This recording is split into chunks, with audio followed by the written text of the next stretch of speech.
नमस्कार प्रिय विद्यार्थियों।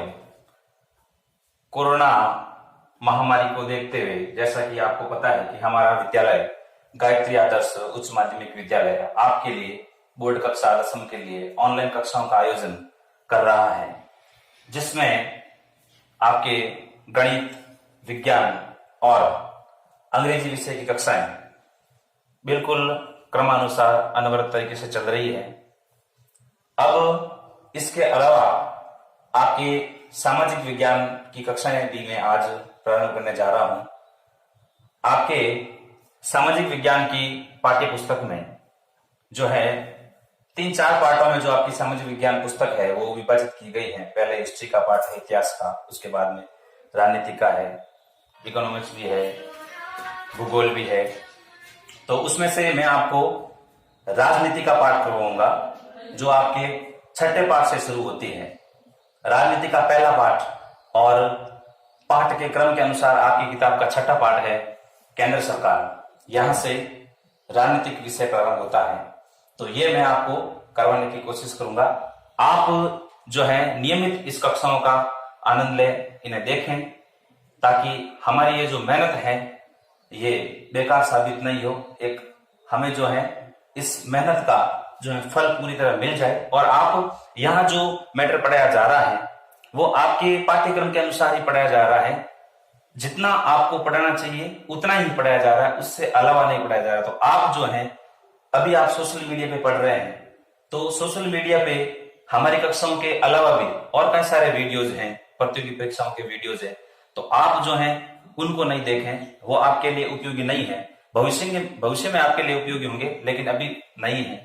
तो आप इसके अनुसार ही पढ़ें और नोटबुक अपने पास रखें, लिखते रहें, नियमित रूप से आप कक्षाएं देखते रहें और अभी से जो है आप अपनी बोर्ड कक्षा की तैयारी शुरू कर दें।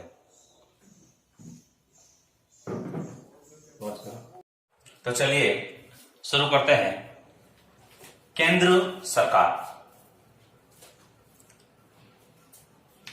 ये आपके प्रश्न पत्र के हिसाब से बता दूं, ये आपके 7 नंबर का पाठ है।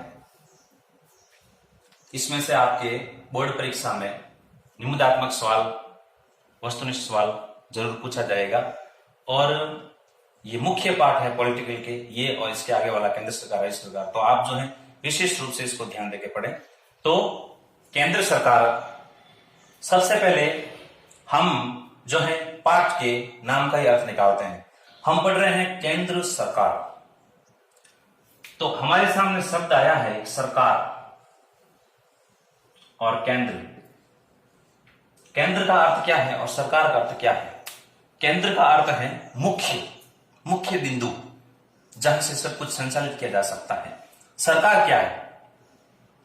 तो सरकार का अर्थ जानने से पहले हमें जो है सरकार कहां लागू होती है, जैसे कि राज्य, तो राज्य का अर्थ जानना जरूरी है। राज्य क्या है? एक अवधारणा है, एक अमूर्त संस्था है, भावात्मक संस्था है।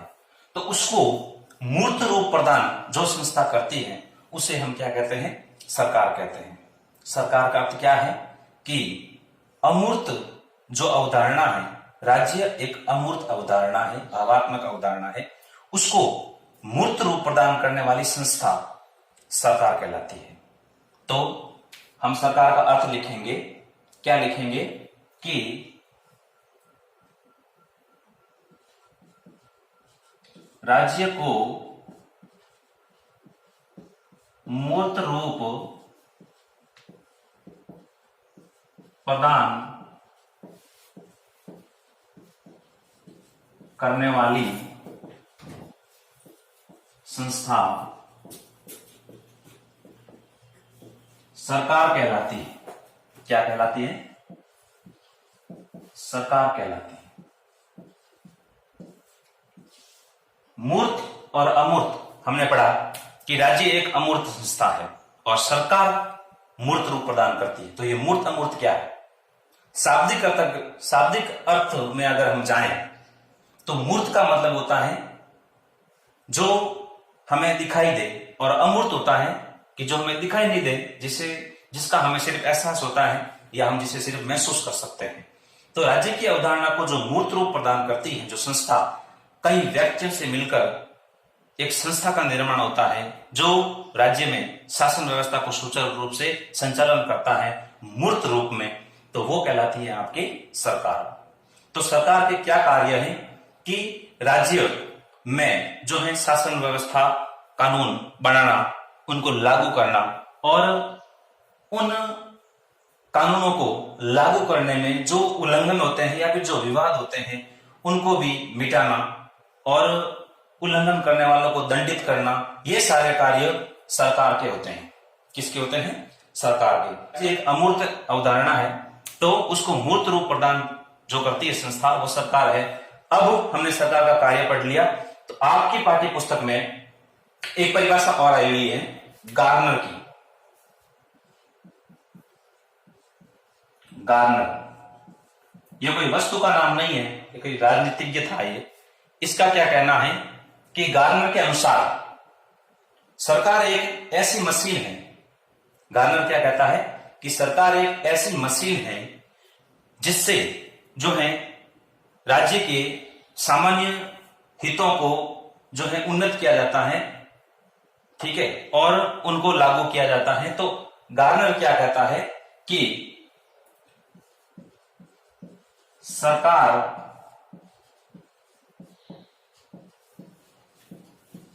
वह उपकरण है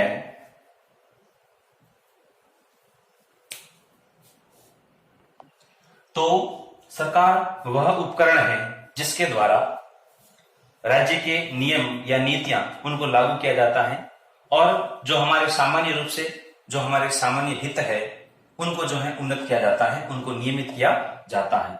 सरकार वह उपकरण है जिसके द्वारा राज्य की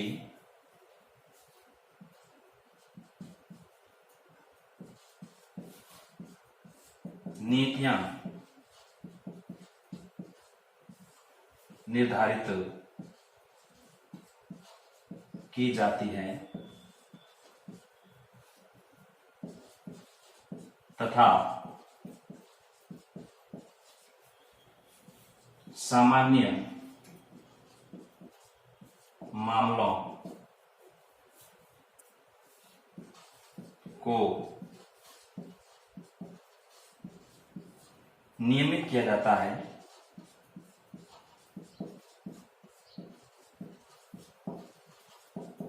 और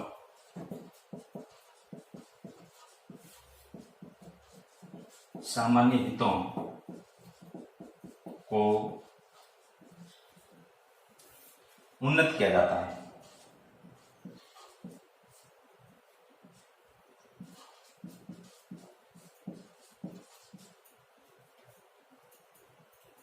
आपको नोट्स उपलब्ध करवाए गए हैं, आप सामने लेके बैठे भी होंगे। तो सरकार वह उपकरण है जिसके द्वारा राज्य की जो नीतियां हैं वो निर्धारित की जाती है कि किस तरह राज्य के शासन को संचालित करना है और आम जनता या जनता के सामान्य हित हैं, जो सामान्य मामले हैं, उनको किस तरह से नियमित किया जा सकता है, किस तरह जो है उनके हितों को उन्नत किया जा सकता है, ऐसी नीतियां निर्धारण की जाती है। ये किसकी परिभाषा है? गार्नर की परिभाषा है। इसको आप नोट जरूर करें। इसके बाद जो है हम सरकार के अंग पढ़ेंगे कि सरकार के कितने अंग होते हैं, कितने स्तंभ होते हैं, कितने प्रकार की सरकार होती है, वो सारी जानकारी हम इस अध्याय में प्राप्त करेंगे। आप इसको नोट कर लें।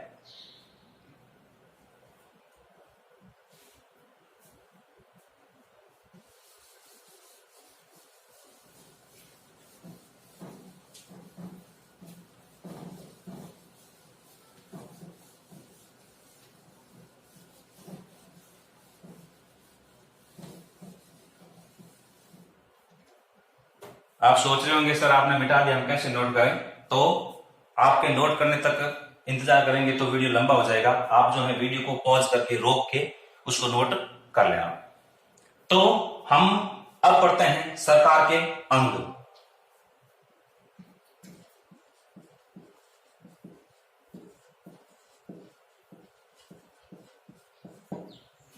सरकार के अंग। एक तरह की सरकार नहीं होती है। सरकार के कितने अंग होते हैं, कितने स्तंभ होते हैं, कितनी तरह की सरकारें होती हैं, कैसे चलती हैं, तो वो हम पढ़ेंगे। तो सरकार के 3 अंग होते हैं। कितने होते हैं? सरकार के 3 अंग होते हैं।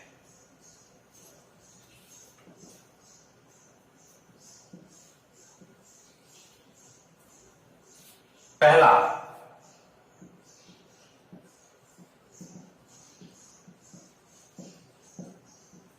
व्यवस्थापिका, दूसरा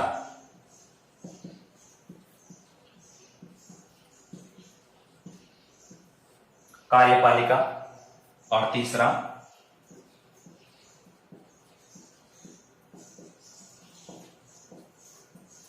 न्यायपालिका।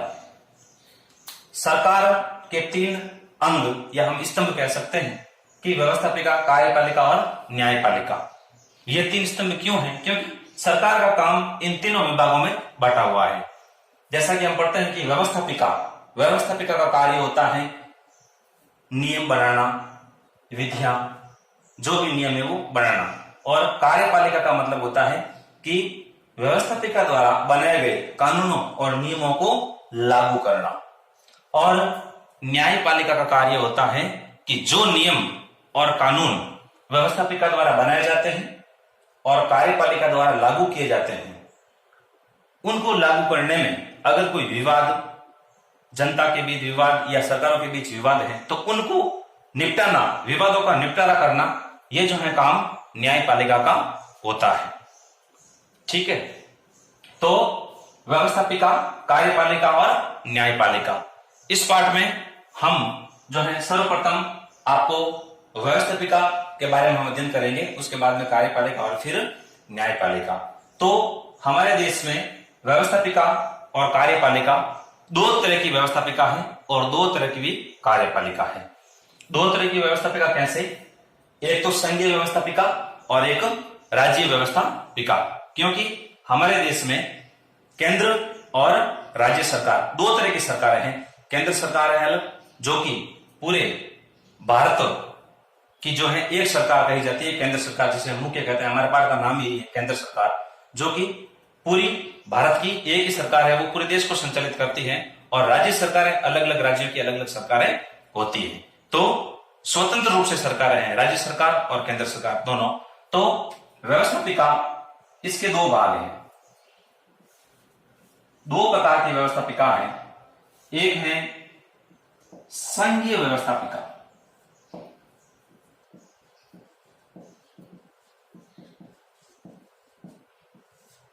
और एक है राज्य व्यवस्थापिका।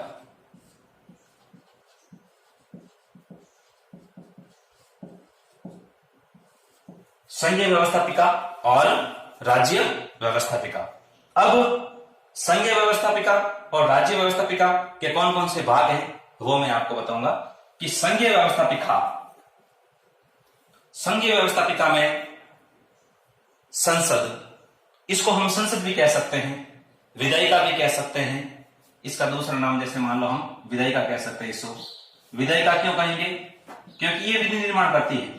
विधायिका भी कह सकते हैं क्योंकि ये विधियों का निर्माण करती है। जैसे कि मैंने आपको पूर्व में बताया कि व्यवस्थापिका का कार्य क्या होता है, कानून और नियमों को बनाना। तो व्यवस्थापिका, इसके अंग कौन कौन से हैं? संघीय व्यवस्थापिका के अंग कौन कौन से हैं और राज्य व्यवस्थापिका के अंग कौन कौन से हैं? तो इसके अंग हैं राष्ट्रपति,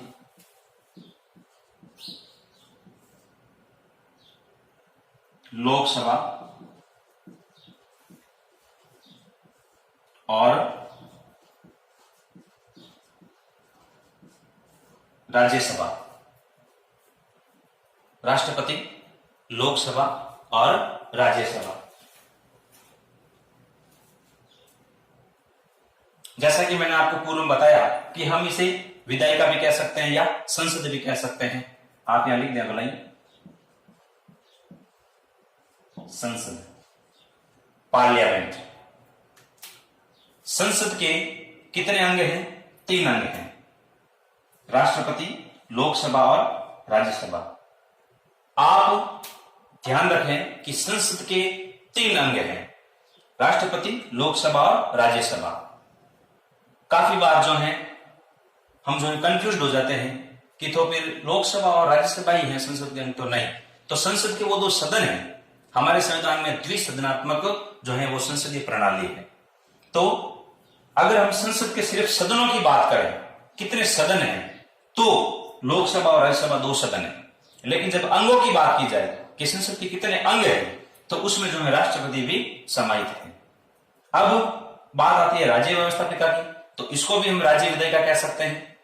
जिस तरह केंद्र में संघीय व्यवस्थापिका का नाम है संसद, जिस तरह केंद्र में संघीय व्यवस्थापिका का नाम संसद है, उसी प्रकार राज्य में राज्य व्यवस्थापिका में जो इसका नाम जो है राज्य विधानमंडल भी कह सकते हैं हम इसे, राज्य विधानमंडल है। क्या है? राज्य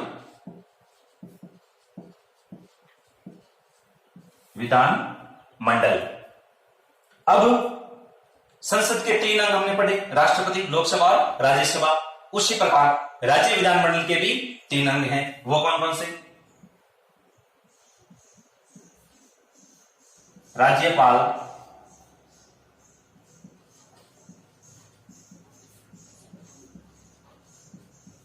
विधानसभा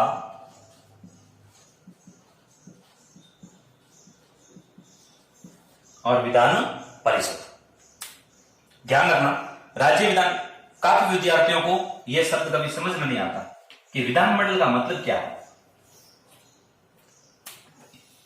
तो जिस प्रकार केंद्र में लोकसभा, राज्यसभा और राष्ट्रपति का सम्मिलित रूप जो है वो संसद है, उसी प्रकार राज्य में विधानसभा, विधान परिषद और राज्यपाल का जो सम्मिलित रूप है वो है राज्य विधानमंडल।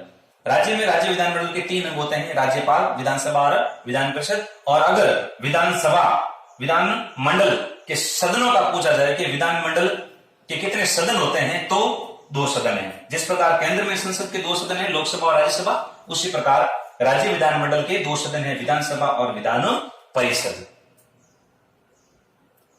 अब भारत के सभी राज्यों में जो है द्विसदनात्मक विधानमंडल नहीं है। राज्य, भारत देश के सभी राज्यों में द्विसदनात्मक राज्य विधानमंडल नहीं है। सिर्फ 7 राज्यों में, सिर्फ 7 राज्यों में जो है राज्य व्यवस्थापिका का जो रूप है वो द्विसदनात्मक है। कैसा है? द्विसदनात्मक, यानी 2 सदन। और बाकी वाले जो राज्य हैं उसमें राज्य विधानमंडल का सिर्फ 1 ही सदन है और वो है विधानसभा। हमारा राजस्थान राज्य, इसमें भी जो है राज्य व्यवस्थापिका यानी राज्य विधानमंडल का 1 ही सदन है, वो है विधानसभा। विधान परिषद हमारे राज्य में नहीं है। तो वो 7 राज्य कौन कौन से हैं जिसमें राज्य विधानमंडल के दोनों सदन है, वो भी आपको पता होने चाहिए एक नैतिक तौर पर। आंध्र प्रदेश, मैं आपको बता रहा हूं, आंध्र प्रदेश, उत्तर प्रदेश, बिहार, जम्मू कश्मीर और महाराष्ट्र, कर्नाटक, तेलंगाना, इन आदि राज्यों में जो है राज्य विधानमंडल के दोनों सदन हैं। हालांकि अब जम्मू कश्मीर को जो है राज्य के दर्जे से हटा दिया गया है, तो उसमें अब नहीं होगा, क्योंकि उसको राज्य के दर्जे से हटाकर उसको जो है 2 केंद्र शासित प्रदेशों में विभाजित कर दिया है। तो बाकी वाले राज्यों में इसकी हम चर्चा बाद में करेंगे। तो हमने क्या जाना कि व्यवस्थापिका यानी कानूनों का निर्माण करने वाली संस्था, सरकार का पहला अंग व्यवस्थापिका, इसका काम होता है कानूनों का निर्माण करना, जो इसके 2 भाग होते हैं, संघीय व्यवस्थापिका और राज्य व्यवस्थापिका। नाम ध्यान रखना, आप इसमें विधायिका भी कह सकते हैं, संसद भी कह सकते हैं, कंफ्यूज मत होना। राज्य व्यवस्थापिका, संघीय व्यवस्थापिका, विधायिका, संसद एक ही बात है, जिसके 3 अंग राष्ट्रपति, लोकसभा और राज्यसभा। उसी प्रकार राज्य व्यवस्थापिका यानी राज्य विधानमंडल, इसके भी 3 अंग राज्यपाल, विधानसभा और विधान परिषद। ये आप डायग्राम जो है, इस डायग्राम को जो है कॉपी में उतार लेना, नोटबुक में उतार लेना, ताकि आपको जो है समझने में आसानी होगी। उसके बाद हम आगे बढ़ते हैं कार्यपालिका की तरफ। अब जैसा कि मैंने आपको पूर्व बताया कि कार्यपालिका का जो है कार्य क्या है कि व्यवस्थापिका द्वारा बनाए गए कानूनों और नियमों को लागू करना, यह है कार्यपालिका का कार्य। तो कार्यपालिका जो व्यवस्थापिका द्वारा बनाए गए कानूनों और निर्माणों को, जो नियमों को लागू करती है। तो यह भी दो प्रकार की हो जाएगी, एक तो केंद्र में और एक राज्य में। कार्यपालिका का रूप भी दो प्रकार से है, केंद्र में भी है और राज्य में भी है। अब केंद्र में कार्यपालिका के अंग कौन कौन से होंगे, देखिए, राष्ट्रपति,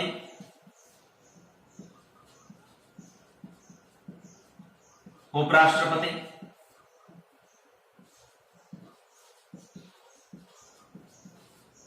प्रधानमंत्री,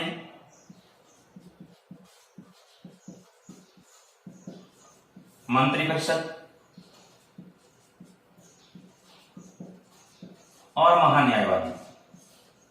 ये है केंद्र में कार्यपालिका के अंग। आप सोच रहे होंगे कि सर राष्ट्रपति तो इसमें भी आया है, व्यवस्थापिका में भी आया है, संसद में आया है, तो हम इसका माने या इसका माने? आपको दोनों का मानना पड़ेगा। राष्ट्रपति संसद का अंग होने के साथ साथ कार्यपालिका का भी महत्वपूर्ण अंग है, क्योंकि राष्ट्रपति के पास शक्तियां हैं, कार्यपालिका शक्तियां हैं। देश का जो है हर काम जो है वो राष्ट्रपति के नाम से ही होता है। तो राष्ट्रपति, उपराष्ट्रपति, प्रधानमंत्री और उसकी प्रधानमंत्री की मंत्रिपरिषद और साथ ही साथ महान्यायवादी। ये शब्द आपको कुछ अलग लग रहा होगा कि महान्यायवादी क्या है। तो ये एक विधिक पद है, ये देश में एक विधि अधिकारी होता है, राष्ट्रपति का सलाहकार होता है। इसकी चर्चा हम बाद में करेंगे। ये भी केंद्र कार्यपालिका के अंतर्गत आता है। उसी प्रकार राज्य की कार्यपालिका में राज्यपाल, प्रधानमंत्री की जगह आ जाएगा मुख्यमंत्री, और प्रधानमंत्री की जिस प्रकार मंत्रिपरिषद है, कैबिनेट, उसी प्रकार राज्य मंत्रिपरिषद,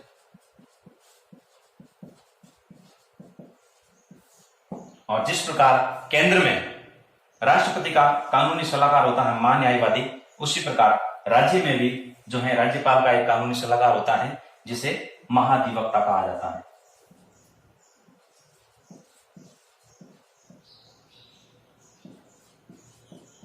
महाधिवक्ता, ये जो है केंद्रीय कार्यपालिका के अंग है। अब हम बढ़ते हैं न्यायपालिका की ओर। न्यायपालिका क्या है? तो कार्यपालिका और व्यवस्थापिका के अंग हमने देख लिए हैं। अब व्यवस्थापिका द्वारा बनाए गए नियमों को कार्यपालिका लागू करती है। अब इन दोनों में हुए विवादों का निपटारा जो है न्यायपालिका करती है। हमारे देश में स्वतंत्र न्यायपालिका का प्रावधान है, मतलब जो हमारे देश की जो न्यायपालिका है वो पूरी तरह से स्वतंत्र है।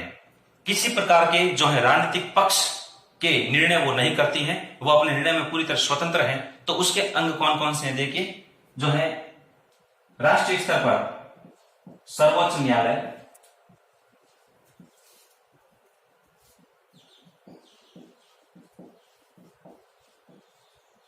सर्वोच्च न्यायालय जिसे आप उच्चतम न्यायालय भी कह सकते हैं, उच्चतम सर्वोच्च न्यायालय केंद्र में, और राज्य में उच्च न्यायालय, हाई कोर्ट। केंद्र में सर्वोच्च न्यायालय सुप्रीम कोर्ट और राज्य में उच्च न्यायालय हाई कोर्ट। इसके नीचे फिर जिले में इसके नीचे जो है कई सारे अधीनस्थ न्यायालय होते हैं, तो इसके फिर नीचे होते हैं अधीनस्थ न्यायालय।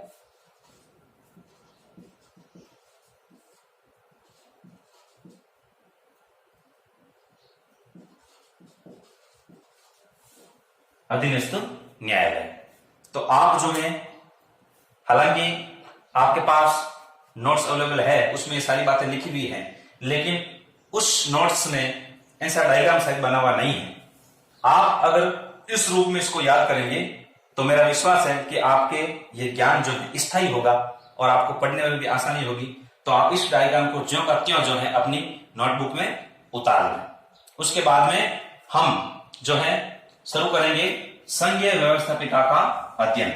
एक बार हम न्यायपालिका को छोड़ देंगे, उसके बारे में बाद में पढ़ेंगे, और इस पार्ट में तो हम सिर्फ केंद्र सरकार के बारे में पढ़ने वाले हैं, तो राज्य सरकार के बारे में तो इस पार्ट में हम पढ़ेंगे भी नहीं। तो राज्य कार्यपालिका के बारे में भी नहीं पढ़ेंगे और राज्य व्यवस्थापिका के बारे में भी नहीं पढ़ेंगे। ये इस पाठ का हिस्सा नहीं है, ये और ये। इसका जो है हम अध्ययन इसके आगे वाले जो आपका पाठ है राज्य सरकार, उसमें होगा। अब इस पाठ में जो है हम केंद्रीय कार्यपालिका का अध्ययन करेंगे और केंद्रीय व्यवस्थापिका यानी संसद का अध्ययन करेंगे। तो हम सबसे पहले इसका अध्ययन शुरू करेंगे, व्यवस्थापिका का। इसको आप अच्छी तरह से नोट कर लें।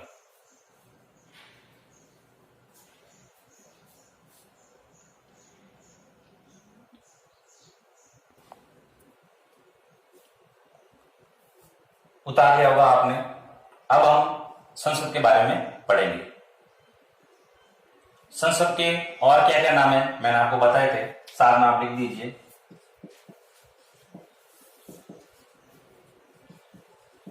विधायिका, व्यवस्थापिका, जो भी है, ठीक है। लेकिन अभी हम सिर्फ संसद के बारे में पढ़ रहे हैं, संसद के सिर्फ सदनों के बारे में पढ़ रहे हैं।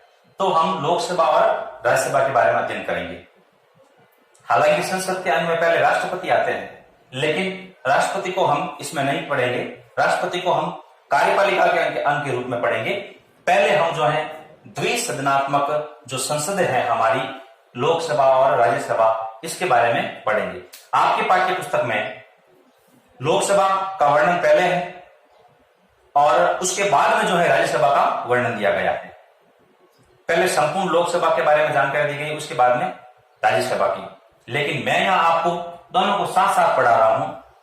मेरा विश्वास है कि अगर आप इन दोनों को कंपैरिजन करके साथ में पढ़ेंगे तो आपको जो है ज्यादा समझ में आएगा।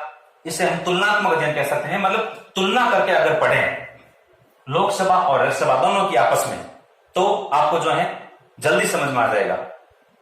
तो लोकसभा और राज्यसभा,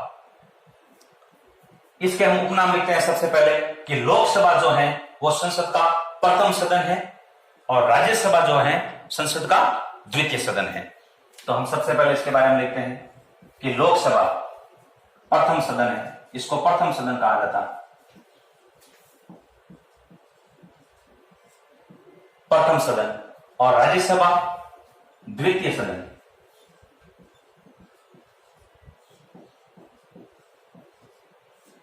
राज्यसभा द्वितीय सदन। अब लोकसभा निम्न सदन और इसके विपरीत राज्यसभा उच्च सदन। लोकसभा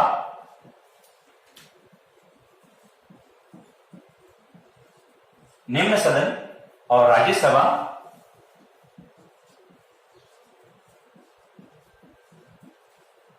उच्च सदन।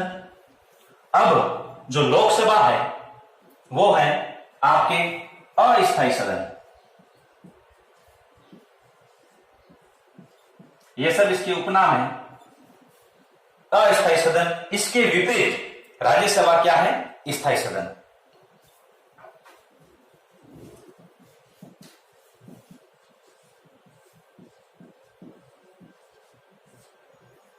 लोकसभा लोगों की सभा है, आम लोगों की सभा है, आम जनता की सभा है, इसलिए इसको जो है लोकप्रिय सदन हम कह सकते हैं या फिर लोगों की सभा कह सकते हैं। लोगों की सभा या लोगों का सदन, ठीक है। अब लोगों का सदन लिख दीजिए आप, लोगों का सदन। इसके विपरीत राज्यसभा राज्यों का सदन।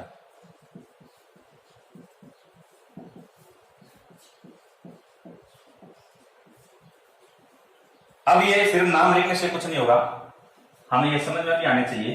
तो लोकसभा को प्रथम सदन क्यों कहा जाता है? आपके दिमाग में सवाल उठ रहे होंगे। और राज्यसभा को द्वितीय सदन क्यों कहा जाता है?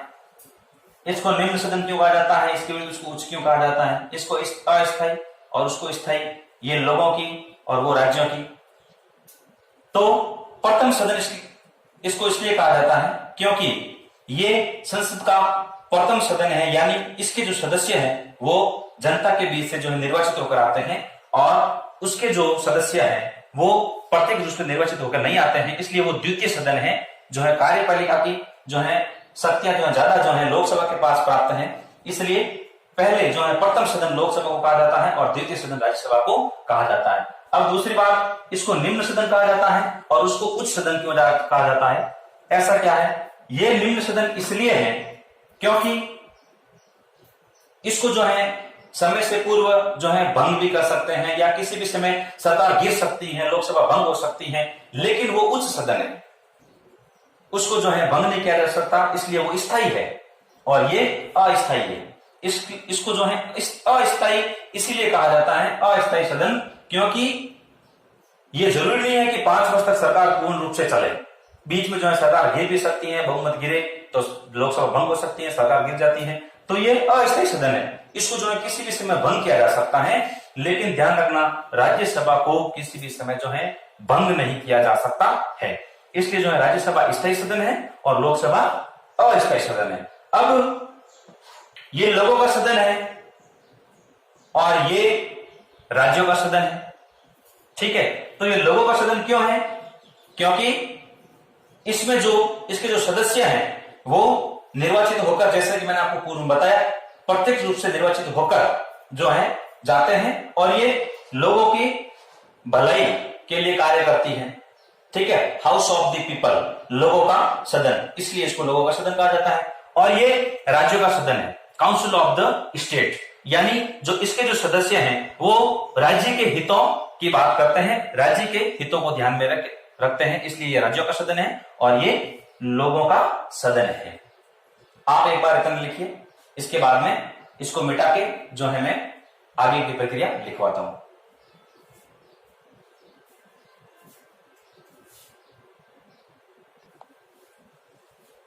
अब हम लोकसभा और राज्यसभा दोनों का जो है कंपैरिजन करके इनकी सदस्य संख्या किस प्रकार है, कितनी है और उनका किस प्रकार विभाजन किया गया है उसके बारे में पढ़ेंगे। तो सर्वप्रथम लोकसभा के बारे में पढ़ रहे हैं कि मूल संविधान के अनुसार, तो मूल संविधान में तो इसकी सदस्य संख्या ज्यादा दी गई थी, लगभग 500 के करीब, तो लेकिन बाद में क्या हुआ, समय समय पर जो है संशोधन होते गए, ठीक है। और अब जो है लोकसभा के सदस्यों की अधिकतम संख्या निर्धारित की गई है 552।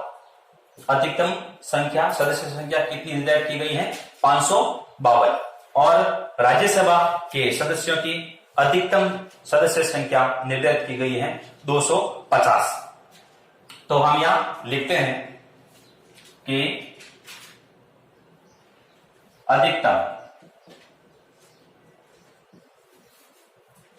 अधिकतम सदस्य संख्या कितनी हो सकती है? कितनी बताई मैंने आपको? 552।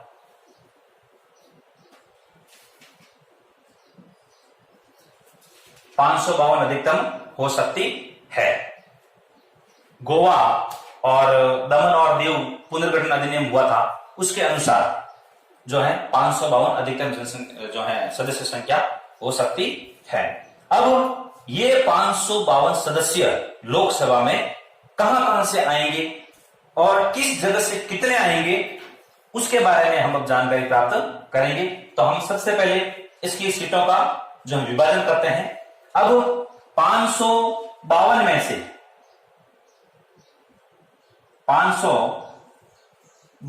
से 3 प्रकार से जो ये सदस्य आते हैं, जिसमें 530 जो सदस्य हैं वो आते हैं राज्यों से। 530 जो सदस्य आते हैं वो आते हैं राज्यों से, और जो 20 सदस्य हैं ये आते हैं आपके केंद्र शासित प्रदेशों से।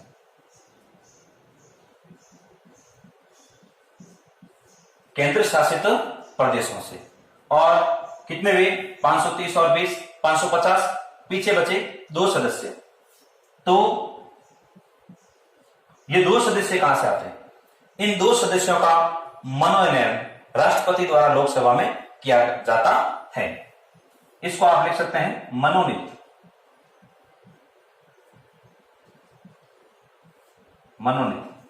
2 सदस्य मनोनीत किए जाते हैं। किसके द्वारा? राष्ट्रपति के द्वारा, राष्ट्रपति के द्वारा। अब लोकसभा की सीटों का विभाजन हो गया कि 552 अधिकतम हो सकती है। ध्यान रखना, होना जरूरी नहीं है, 552 होना जरूरी नहीं, इससे ज्यादा नहीं हो सकती, इससे कम हो सकती। तो जिसमें से इसका विभाजन इस प्रकार है कि 530 राज्यों से, 20 केंद्र शासित प्रदेशों से और 2 राष्ट्रपति द्वारा जो है एंग्लो इंडियन है उनको मनोनीत किया जाता है लोकसभा में। अब उस प्रकार राज्यसभा की कितनी सीटें हैं? तो अधिकतम राज्यसभा की अधिकतम 250, राज्यसभा की सदस्य संख्या अधिकतम 250 हो सकती है। इसका वर्गीकरण किस प्रकार है देखिए,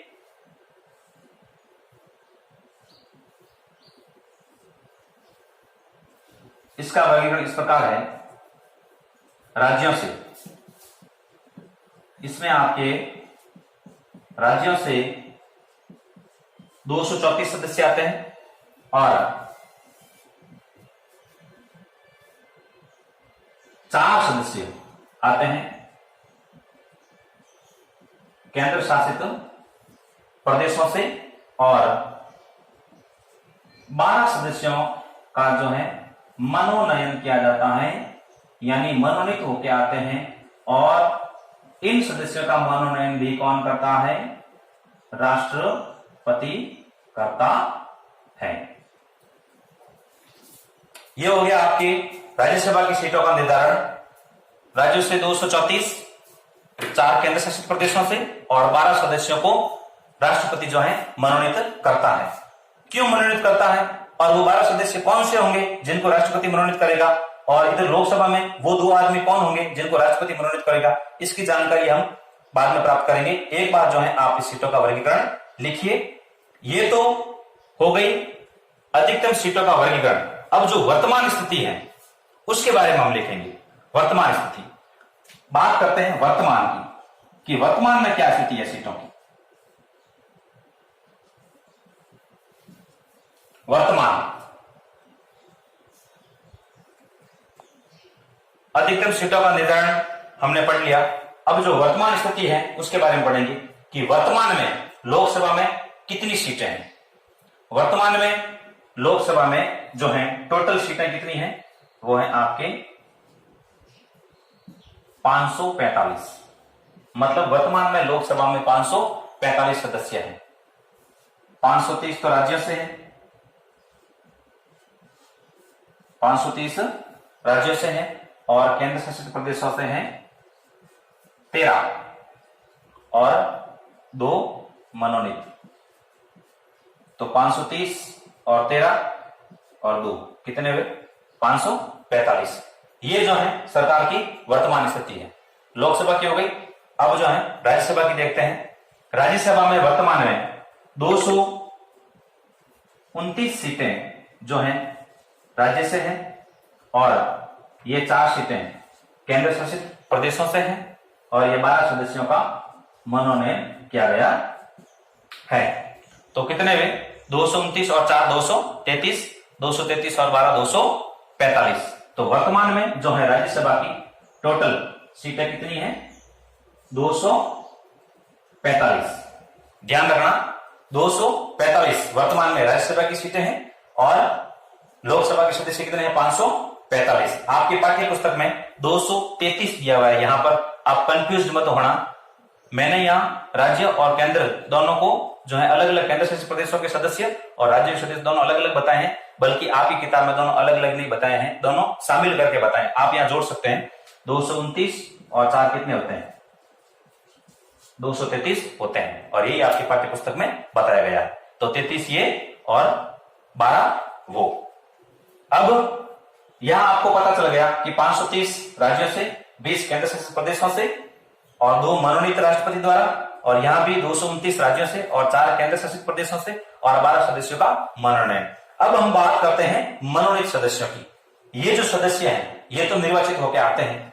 अब ये लोकसभा में 2 सदस्य और राज्यसभा में 12 सदस्य, इनको जो है राष्ट्रपति मनोनीत करता है। तो हम सबसे पहले लोकसभा की बात करेंगे कि राष्ट्रपति लोकसभा में दो सदस्यों का मनोनयन करता है।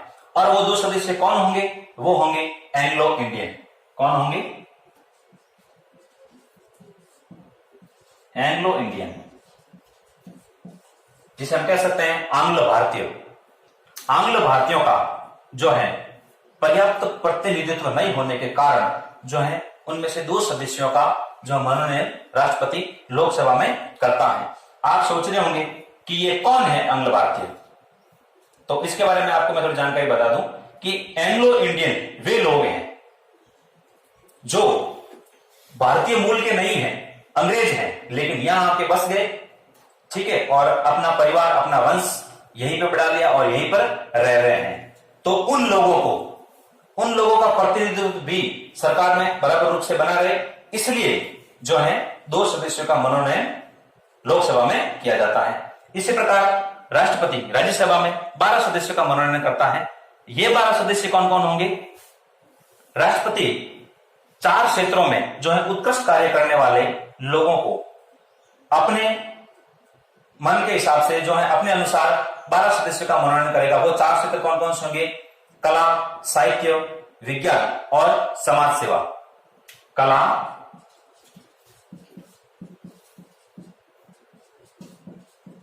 साहित्य, विज्ञान